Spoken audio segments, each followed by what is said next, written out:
किया है, हर्षे हर्ष मायाति शोके शोक मुकैति च, यानी जो प्रदर्शनीय वस्तु है उसके साथ अपना तादाद में बैठाने में सक्षम हो पाए। तो इसलिए क्योंकि जब तक तादाद में नहीं होगा, जब तक साधारणीकरण नहीं होगा, तब तक नाट्य का वास्तविक रस को ग्रहण नहीं कर सकता।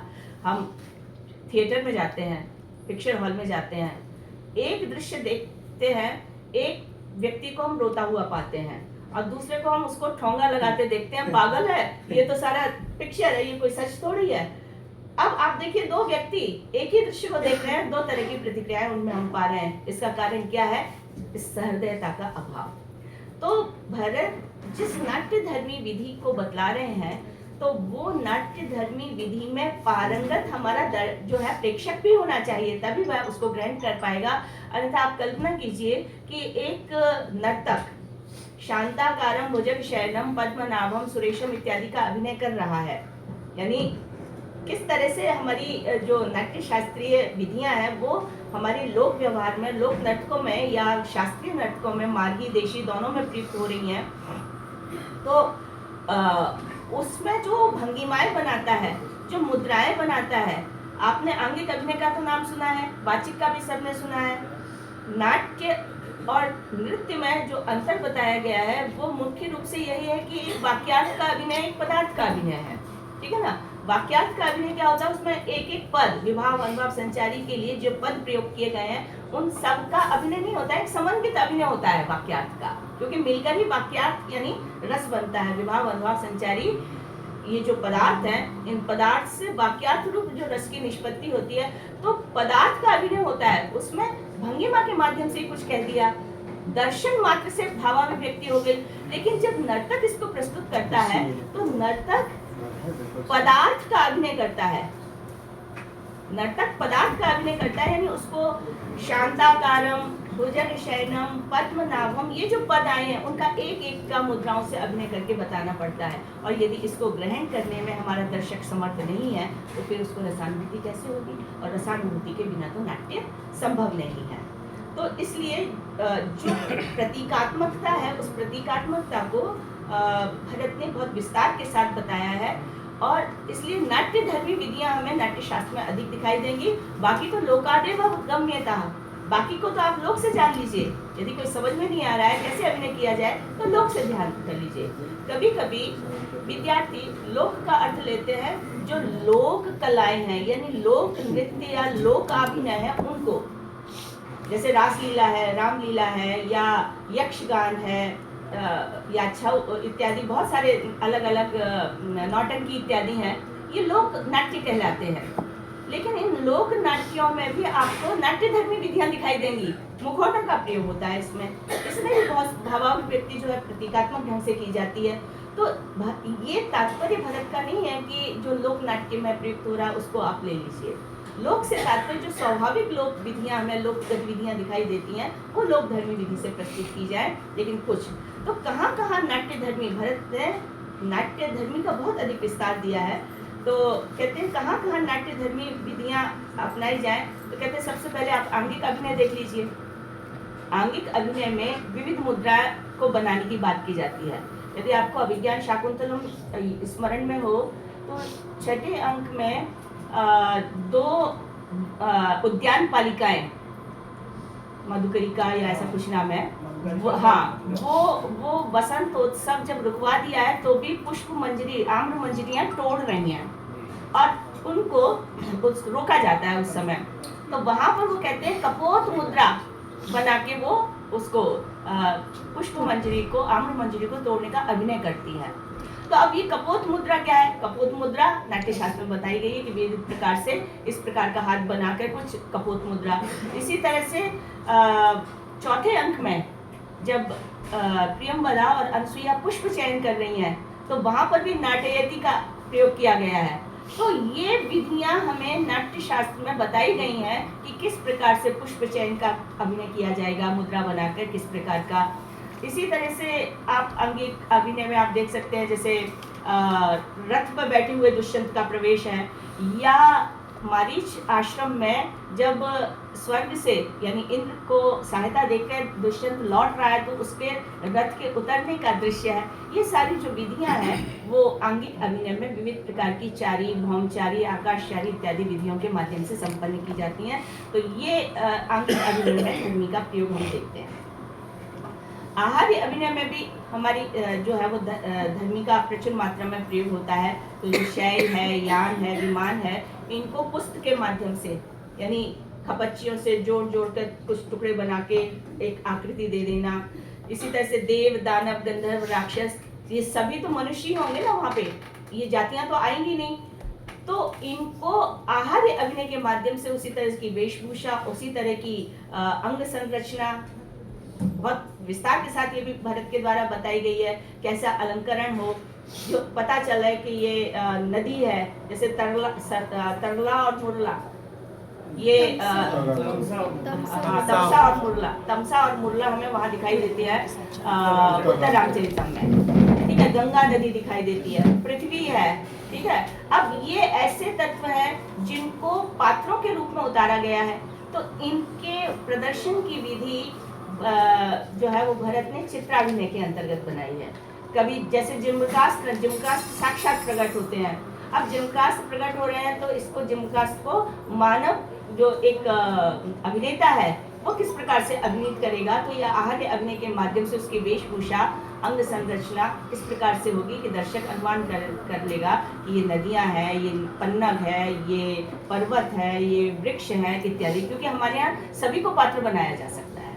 ठीक है, इसी तरह से संवाद में नाट्य धर्मी विधियां हमें प्रचुर मात्रा में दिखाई देती है। अब संवाद क्या है? जो दर्शकों को सुनाना है, दर्शकों को जो भावाभिव्यक्ति पहुंचानी है वाचिक अभिनय के माध्यम से। अब बहुत सारे संवाद ऐसे होते हैं जो रंगमंच पर खड़े हुए पात्र को सुनाना नहीं है, दर्शकों तक पहुंचाना है। तो आपने नाम सुना होगा, कहीं स्वगत कथन हो रहा है। स्वगत कथन का मतलब क्या हुआ? किसे कहते हैं स्वगत? हम कह देते हैं जो मन में बोला जाए।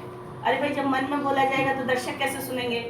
तो इसका मतलब दर्शकों के लिए तो सारे संवाद सारे श्राव्य होंगे, लेकिन जो मंच पर स्थित पात्र है वो उसको नहीं सुनेगा। तो स्वगत संवाद के रूप में एक विधि विशेष क्या हो सकती है वो हमें भरत बताते हैं। पात्र कभी आगे निकल जाता है जो अन्य पात्र हैं और संवाद बोलता है, तो ऐसा अभिनय लगता है कि जो पीछे है वो नहीं सुन रहे हैं और सामने वाला उसको केवल दर्शक उसको सुन रहे हैं। इसी तरह से नियत श्राव्य विधियां होती हैं। नियत श्राव्य विधियों में रंगमंच पर ही यदि मान लीजिए 5 पात्र हैं तो 5 में से कुछ के सुनने के लिए होता है, कुछ के लिए नहीं होता है, लेकिन दर्शकों के लिए श्राव्य ही होता है। ये तो किस प्रकार की नियत श्राव्य विधियां होती हैं? तो आपने सुना होगा जनांतिक, बहुत नाट्यों में हमें प्रयोग मिलता है इसका, है ना। या अपवादित के रूप में प्रयोग होता है। अपवादित में दर्शक जिससे पात्र जिससे कोई वक्तव्य छुपाना चाहता है उसकी ओर पीठ कर लेता है, या जनांतिक में एक विशेष प्रकार की मुद्रा बना लेता है। अभी भरत ने जनांतिक इत्यादि पताका, त्रिपताक मुद्रा, इन सब का वर्णन जो है वो करके बताया है, वहाँ पर प्रस्तुत किया है और कहा है कि इस प्रकार की मुद्रा बना ली जाए, इसको त्रिपताक कहते हैं, और इसके माध्यम से वो अपना संवाद प्रस्तुत करेगा। तो जनानाम जनांतिके जनानाम मध्य एवं संभाषण मित्र क्रियते, तो लोगों के बीच में रहते हुए संभाषण, जिसका ये प्रतीक होगा कि जो जनांतिक मुद्रा के पीछे की तरफ है वो उसको नहीं सुनाएंगे, जो आगे की तरफ है वो इन पात्रों के लिए वो श्राव्य संवाद होगा। तो इस तरह से भरत की जो प्रणालियां हैं, भरत ने जो सिद्धांत बतलाए हैं वो हमें सर्वत्र नाटकों में दिखाई देते हैं। भरत सिद्धांतों के बिना हम संस्कृत नाटकों की कल्पना नहीं कर सकते हैं। और यहाँ तक कि वर्तमान काल में भी जो रंगमंचीय विधान जिसको हम समकालीन रंगमंच कह रहे हैं, उन समकालीन रंगमंच पर बीच में तो देखिए पारसी थिएटर का बहुत प्रभाव आ गया था, लेकिन वर्तमान में बहुत से ऐसे निर्देशक हैं जो भरत के सिद्धांतों को ही पकड़ के आगे चल रहे हैं। तो मंचन की दृष्टि हो, नाट्य लेखन की प्रवृत्ति हो, हमें सर्वत्र भरत की सिद्धांतों की व्याप्ति, समय खत्म करती हूँ, तो सर्वत्र हमें भरत के नाट्य शास्त्र की व्याप्ति उधर दिखाई दे जाएगी। मैं 1-2 नाम लेके अपने वक्तव्य को समाप्त करती हूँ। जैसे रत्नम थियम है, रत्नाथियम एक आधुनिक नाटककार या निर्देशक हैं। उन्होंने भास के बहुत से रूपकों का मंचन कराया है। आप कालिदास समारोह में जाते हैं, वहां पर हर वर्ष संस्कृत नाटकों का मंचन होता है।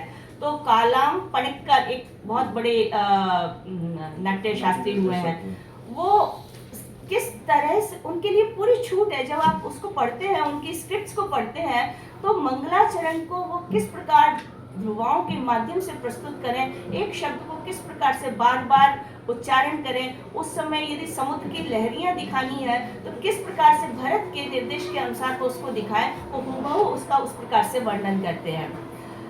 एक और अभी मैं उनसे परिचय कुछ समय पहले परिचय में आई हूँ।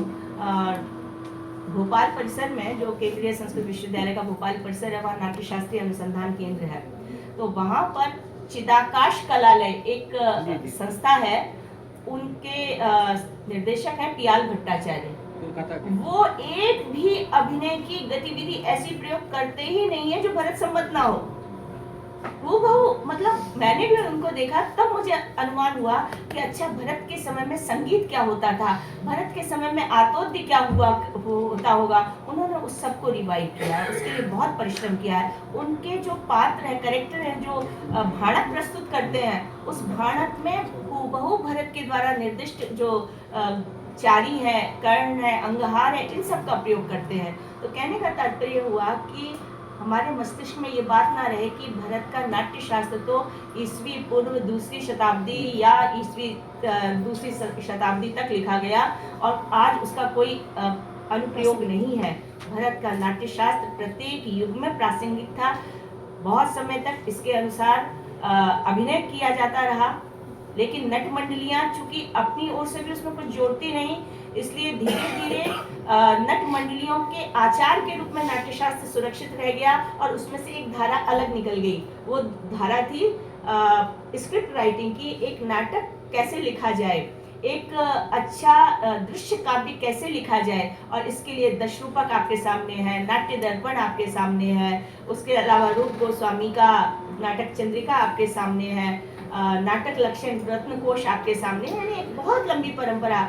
और बाद में तो यहाँ तक स्थिति अनुभव की गई कि जैसे दशरूपकार ने तो नाट्य शास्त्र में से नाट्य वाले अंश को ले लिया और भामह ने भरत को पीछे कर दिया और अपने काव्य शास्त्र यानी जो पद्य रचना है या गद्य पद्य है, इनकी दृष्टि से उन्होंने अपने सिद्धांतों को बनाए। लेकिन धीरे धीरे अनुभव किया गया कि नाट्य को हम काव्य से पृथक नहीं कर सकते। इसलिए जब काव्य शास्त्र, बहुत से आचार्यों ने काव्य शास्त्र लिखते हुए भी नाट्य शास्त्र के विषयों को उसमें समावेश दिया। तो इस प्रकार की परंपराएं भी हमें मिलती हैं जो स्वतंत्र नाट्य लेखन कैसे किया जाए इसको लेकर चलती हैं। बहुत इसको लेकर चलती हैं कि दोनों के समन्वय से जो दृश्य काव्य आ रहा है, जैसे साहित्य दर्पण में अंग बन के आया है नाट्य, तो उसकी दृष्टि से। और मम्मट भी जब काव्य प्रकाश लिख रहे हैं तो नाट्य की उपेक्षा नहीं कर पा रहे हैं, इसलिए जब वो रस का वर्णन करते हैं तो भरत की कारिकाएं ही उद्धृत करते हैं और नवम रस के रूप में शांत की बात अलग करते हैं। तो इस तरह से हमारी जो ज्ञान प्रणाली है उसको नाट्य शास्त्र ने अपना स्तन्य प्रदान किया है और निरंतर उसको समृद्धि प्रदान की है। तो हमारी ज्ञान प्रणाली जो पश्चातकालीन है वो भरत के ऋण से ऋण नहीं हो सकती। ये कहकर मैं अपने वक्तव्य को आमंत्रित किया और आप लोगों ने सुना। अपने उद्बोधन के द्वारा हम सबको इसलिए मैं उनका धन्यवाद